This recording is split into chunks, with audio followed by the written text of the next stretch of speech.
महर्षि वाल्मीकि सामान्य नहीं है।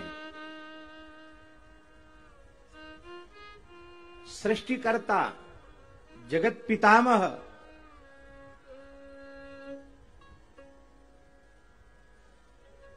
द्वादश महाभागवतों में प्रथम महाभागवत श्री ब्रह्मा जी ही महर्षि वाल्मीकि के रूप में प्रकट हुए हैं।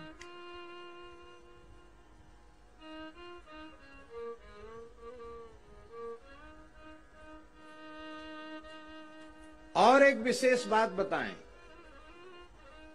महर्षि वाल्मीकि का जन्म किसी माता के गर्भ से नहीं हुआ, इसलिए इन्हें अयोनिज कहा गया।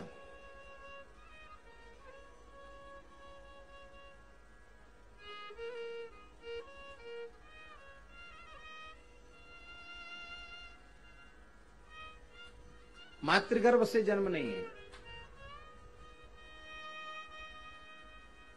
प्रचेता नामधारी महर्षि भृगु कठोर तप कर रहे हैं और उनके तप में विक्षेप करने के लिए अप्सरा प्रस्तुत हुई।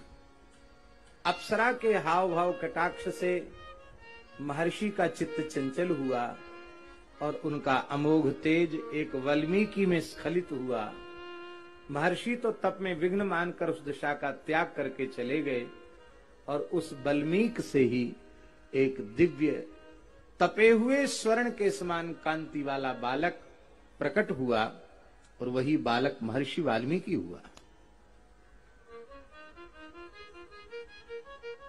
फिर आप लोग कहेंगे कि अध्यात्म रामायण में इनके कुछ कोल भील वाली बात भी लिखी है। अध्यात्म रामायण में लिखी है वो क्या है? इसका समाधान भक्तमाल के टीकाकार प्रियादास जी ने किया है। भील संग भील भय, ऋषि संग ऋषि भय।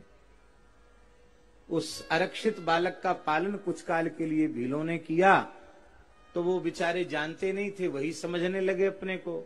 पर ऋषियों का संग पाकर के पुनः अपने स्वरूप में वे प्रतिष्ठित हुए। ऐसी संगति बिठाई जाती है। और उत्तर कांड में भगवान श्री राम के दरबार में यज्ञ में स्वयं महर्षि वाल्मीकि कह रहे हैं, प्राचेत सोहम दसमः पुत्रो राजर्षि सत्तम। हे राजर्षि सत्तम श्री राम, मैं प्रचेता ब्रह्मर्षि का 10वां पुत्र वाल्मीकि हूं। वहां तो वे यह भी कह रहे हैं कि मुझे स्मरण में नहीं है कि मैंने अब तक के अपने जीवन में कोई पाप किया हो। मैंने कठोर तप का आचरण किया है, प्रमाद शून्य होकर के धर्म का आचरण किया है। अपापा यदि मैथिली अपापा हो, दोष रहिता हो, तो ही मुझे अपनी संपूर्ण तपस्या का फल मिले। यदि मैथिली में किसी प्रकार का दोष हो तो मेरी संपूर्ण तपस्या आज ही भस्म हो जाए। वो महर्षि वाल्मीकि सामान्य नहीं है, साक्षात ब्रह्मा जी है। ब्रह्मा जी का ही नाम आदि कवि है। ब्रह्मा जी को आदि कवि कहते हैं। भागवत जी में है ना, तेने ब्रह्म हृदय आदि कवये। आदि कवये का अर्थ है ब्रह्मणे। ब्रह्मा जी को आदि कवि कहा जाता है। कवि शब्द का अर्थ केवल तुकबंदी करने वाला नहीं, कविता करने वाला नहीं। कवि माने होता है विवेक विज्ञान संपन्न। तो सृष्टि में विवेक विज्ञान भगवान ने सबसे पहले ब्रह्मा जी को प्रदान किया, इसलिए ब्रह्मा जी आदि कवि कहे गए। वेद उनके हृदय में आविर्भूत हुए, इसलिए उन्हें आदि कवि कहा गया। और उन आदि कवि ब्रह्मा जी के ही स्वरूप वाल्मीकि जी हैं, इसलिए महर्षि वाल्मीकि को आदि कवि कहा गया। काव्य सबसे पहला ये तो है ही है, पर वस्तुतः सच्ची बात यह है कि आदि कवि ब्रह्मा जी का नाम है और ब्रह्मा जी ही वाल्मीकि के रूप में प्रकट हुए हैं, इसलिए उन्हें आदि कवि कहा गया। इधर भी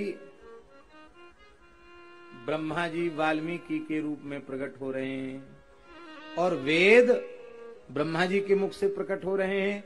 तो वही वेद ब्रह्मावतार महर्षि वाल्मीकि के मुख से श्रीमद् वाल्मीकि रामायण के रूप में प्रकट हो रहे हैं।